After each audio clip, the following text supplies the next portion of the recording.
Hey guys, Drew Gregory here with your table of contents for this episode. Hey, this one's pretty easy. It's just a River Bassin recap. We got Dr. Kenneth Noisewater here to give us the update, and we also are going to talk to Will Clements. We actually had an interview with him, had some audio issues, so we may not be able to tack that on the end of this. But let's get an update. And this episode brought to you by Tennessee Trailers. Hey guys, check out the new Hooked on Wild Waters edition. I'm going to be posting some information about it soon on my blog at hookedonwildwaters.com. You can check out photos, all the features, but trust me, you will not find a better kayak fishing trailer than this one made by Tennessee Trailers. Now let's talk some River Bassin. I'm Drew Gregory, and this is Hooked on Wild Waters. What is going on, everybody out there, all you Hooked on Wild Waters fans, and today, especially all you River Bassin fans, because this is a River Bassin edition with our main man, Mr. Ken Morris. Ken, we still don't have a name for your reporter name? What is this? Come on. Yeah, we're really dropped the ball on that front. We haven't landed on one yet. Let's just make a call. Okay. Let's do it. What's the one you like? You like one? I do like I'm a little partial to Dr. Kenneth Noisewater. So Dr. Kenneth Noisewater. I like that. All right. Well, let's just roll with that then.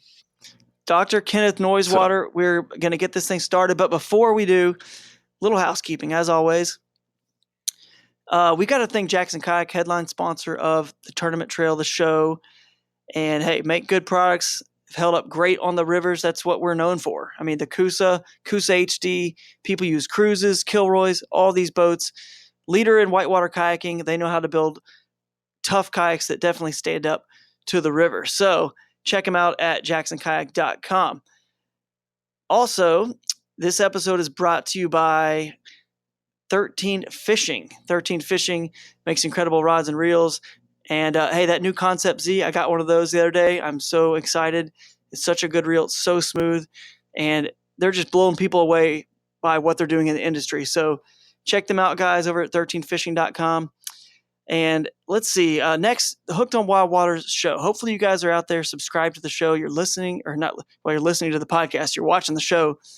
A lot of cool stuff going on. We got the Chris Lane episode right now where we're filming down in Florida on some wild golf course lakes. It's really cool. It's a very interesting and unique episode. Chris is actually on the new Blue Sky Boatworks boat by Blue Sky Boatworks. It's the Angler 360. It's pretty cool. So if you're into that boat, if you've heard about it and you haven't seen it in action yet, Chris Lane, hey, not the smallest guy out there. He's a big dude, and he can walk around on that thing. It's pretty awesome. And the sweepstakes this month we have going on, go to hookedonwildwaters.com, click on contest on the top right. Sweepstakes is Power Pole. You're going to win Power Pole Micro Anchor by getting on there and liking Power Pole social media or the Hooked on Wild Waters stuff. Super easy, free. Someone's winning $700 worth of Power Pole Micro Anchor. Again, we're going to talk about this tonight, but hey, don't forget to sign up to the River Bassin tournaments. We got all the online tournaments. We got the species tournaments. We got the National Championship coming up on September 22nd. And, of course, our club series. Club series tournaments are run by local clubs around the country. You guys can get involved in those one-day in-person events. Sign up. They're a ton of fun. Great way to meet new friends. And as always, visit the River Bassin store. We got some awesome hats, rods, and reels in there by 13 Fishing, actually. So you can actually no rods. We're just shipping the reels.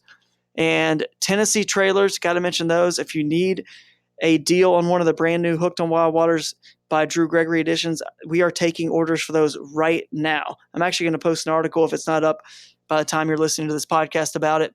Really cool. Go check it out. It's a new edition I've designed alongside them, and it's just the perfect trailer for what we do. I think you guys will love it. So that is the housekeeping.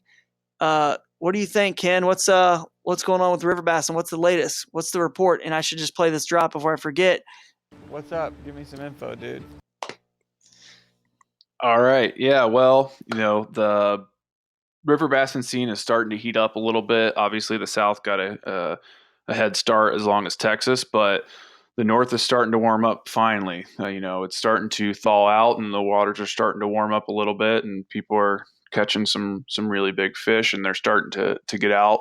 The ones that can brave a little bit more colder weather, the stronger paddlers, stuff like that.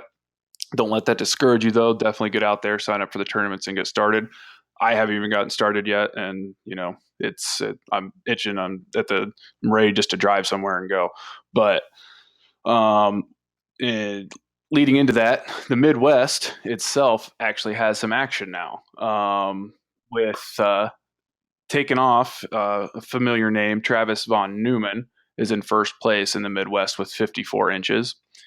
And Josh Beebe is in second with 40.5 inches. And Joey Pruitt is in third with 28.25 inches. So there are people out there fishing, and they're not just catching a fish. There isn't one person in the Midwest out, getting a lucky fish that they're coming across in the rivers. They're out there, they're catching limits, and they're getting a start to their stringers and leading the big bass. Not that it's a competition per se, but the biggest bass caught in the Midwest right now is by Travis von Neumann with an 18-inch smallmouth. Nice.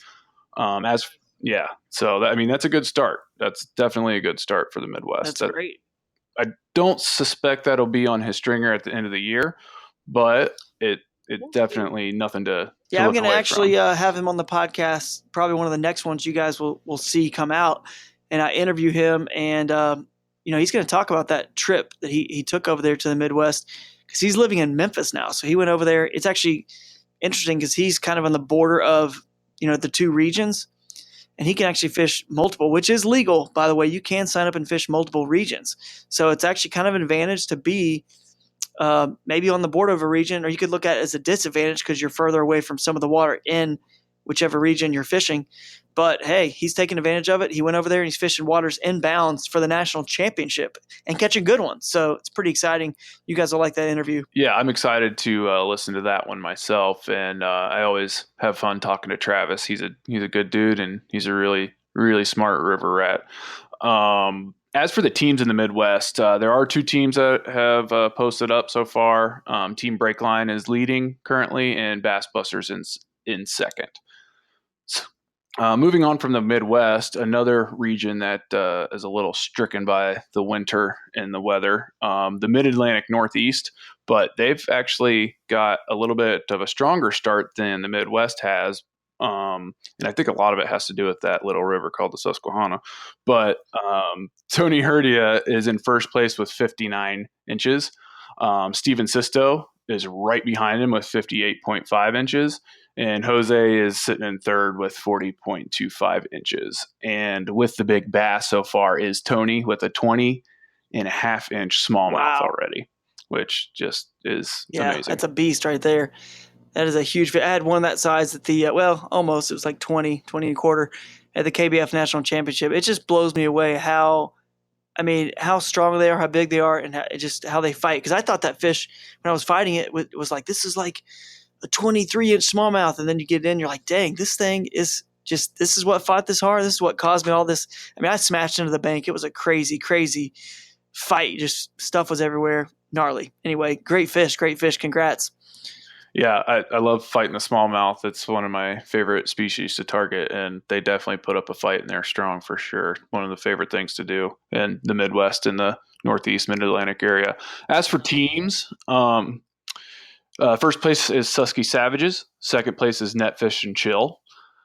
And third place is DMV Bass Holes. There you go. Yeah. There's some great names that people come up with in this competition. I get a kick out of a lot of them. So people are pretty creative out there. Yeah, absolutely. I like it. All right. Traveling south down to the southeast where our largemouth friends like to live. Larry Bryant is in first place with 64 inches. Cool. He is also carrying the big bass right now with a 22.5 incher. In second place is Steve Hunter with 62 inches. And third place is Tony Amos with 55.25 inches. As for teams, the Saluda River Boys are in first, Bass Thugs in second, and River Champs in third. And that's the southeast right now. Okay, perfect. Yeah, lots of fish being caught down there. All right. Well, moving on to the big boys. This has the most action to date since the start of the online tournaments is Texas. and there are some very, very, very large fish being posted. If you need to, go look at some large fish just to get the itch out a little bit because you're stuck inside like I am sometimes in the wintertime, just go look at that Texas page and you'll be drooling on your keyboard by the time you get to the end. Because Brandon Lee is just lights out right now so far, and he's in first place with 73 inches. Wow. He has the big bass. Yeah, he has the big bass right now with 25.75 inches. And total for the whole thing in the big bass column, it's not just Brandon, but throughout the whole Texas, there are 3 bass caught in Texas so far that are logged that are over 25 inches long. Wow. That's amazing. Huge fish. Yeah. See, these are 10-pound fish. These are not small fish by any means. That's amazing. So definitely follow those guys on social media. They're a trip. They're always posting, and you can get better shots and glimpses of those fish besides on the measuring board. It really makes me rethink where I'm living. But anyway, in second, Eric's I'm gonna butcher this, Silerio, Silerio. He's in Cool, second dude. with 69 inches. He's a great social media follow, by the way. I don't really pay attention too much. I don't have time to scroll through and follow and look at too much stuff. But every time I see that guy, I look at my phone and I happen to see a post from him. It's always cool. He's always catching big fish. He's a really good one to follow. Yeah, I was chatting with him on Instant Messenger the other day. He was a good guy. He was talking to me, and he was just he's fun to talk to, and he looks like he's doing well out there right now. I think this is appropriate. But the guys on the Texas fishing forum think I'm a fishing god. That would apply. That applies to Brandon Lee and Eric. Well, Eric S. We'll just say Eric S. Yeah, I think. And then even, and that's going to lead me into other Eric, and Eric you've heard before. Eric Porter is sitting in third and 67.25 inches. And I know he's a well-known guy. He's a good guy, and he's out there catching monsters too. Absolutely. So moving on to team in Texas, Slackwater Junkies is in first. River Brothers Outdoors is in second, and River City Chubby Chasers is in third. And then Texas is actually the best region that has taken a hold of the super team division, which is a really fun division. And I think it's just going to take a little bit of warmer weather to get some of the other regions on board. But they have a lot of teams in the super team, and it's a pretty good fight going on. But first place right now is Bare Knuckle Bass Brawlers. Lone Star River Riders are coming in second, and Team Kickin' Bass is in third place. Nice. Yeah, the super team is great. I mean, $20, 5 people, your single best bass for the year. We've been talking about this lately, and we'll make an official ruling on it. But there's got to be a cutoff at some point on when, you know what I mean? You can team up with people and have their fish that were previously caught. They definitely are going to have to be previously caught in a River Bassin tournament. They already are going to have to be signed up, obviously. But yeah, there still is going to have to be a cutoff, of when fish that were previously caught in a River Bassin tournament. So we know they were caught and they were legal and everything's all good on the up and up. But when can they stop counting being applied, to the super team? When you guys all sign up together, we're going to figure that out. There's going to be some ruling, but I would suggest this. Just go sign up for a super team right now.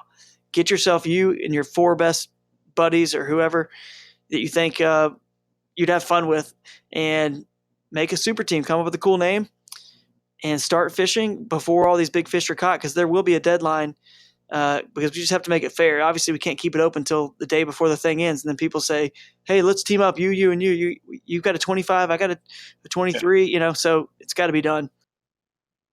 Yeah, if we don't want, Tom, Jerry, Stan, Tina, and Phil to be like, hey, if we get all of our fish together and they beat the current super team because they made a team later, that's not really fair. But we also want to give people some time to get in on the action and understand what the process is. So I think we're going to talk about that and figure that out. Yeah, especially for a new category like this that people just aren't completely aware of yet. So yeah. So just some quick facts about the species events. I'm not going to get into as much detail about them, but the species specific events and the multi-species events, I just got some quick facts to go over. With the multi-species, the mixed bag, Specifically, John Boyd is one fish away from the first mixed bag full stringer. So he has 2 of one species, 2 of another species, and he needs 1 more of the third species, and he'll have the first full stringer of that new event. So that's something pretty cool. And I think they're all shooting for that, but he's the closest one at this point to filling that stringer. That's cool. What species does he have now? Do you know? Off the top of my head, I believe he has largemouth. He has Guads or Swanee. I think he needs a spot or a shoal. A spot or I'm confusing them, but I think he has largemouth in. Actually, I might look it up super quick and I'll come back to that as we move on. Larry Bryant is dominating the spot and smallies division right now with 100.25 inches out of the 5 fish that he has. Wow.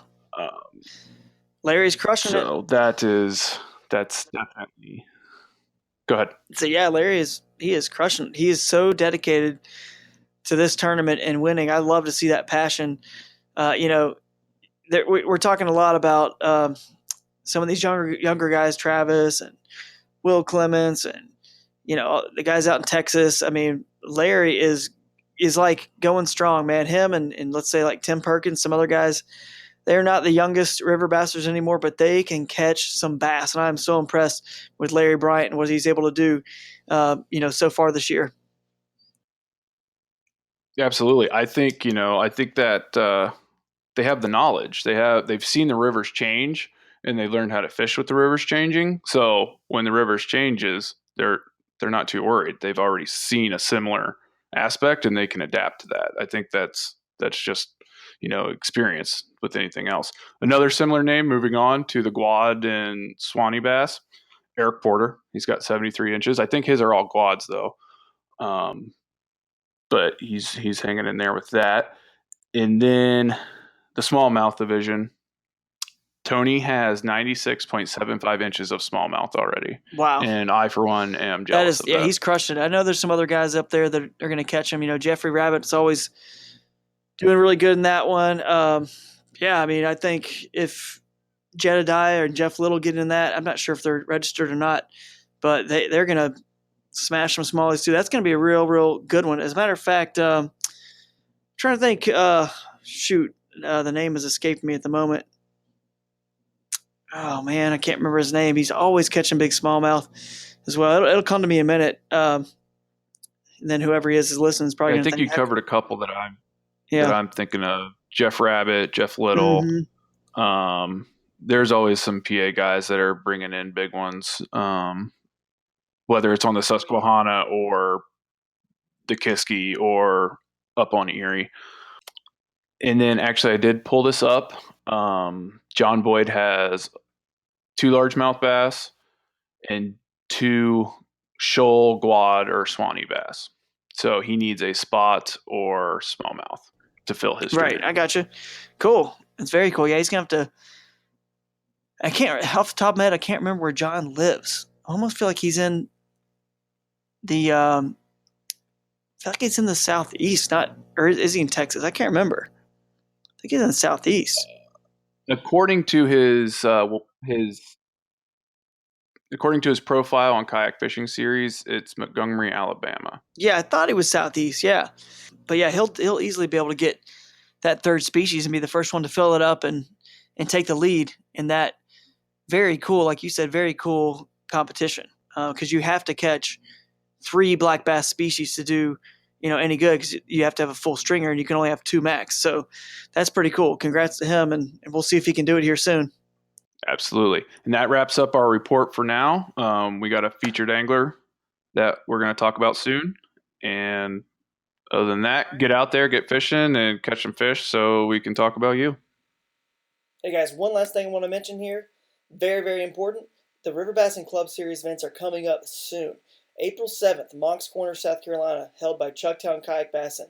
April 14th, we've got another one in Birmingham, Alabama, held by the Iron City Kayak Anglers.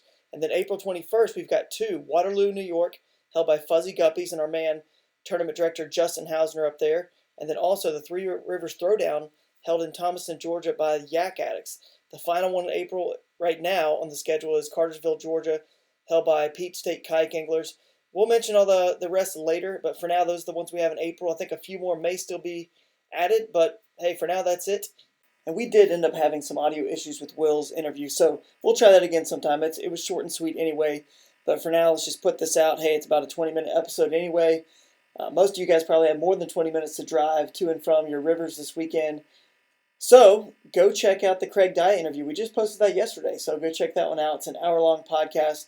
That'll keep you busy to and from the water this weekend, where hopefully you're out enjoying this beautiful weather and doing some river bassin.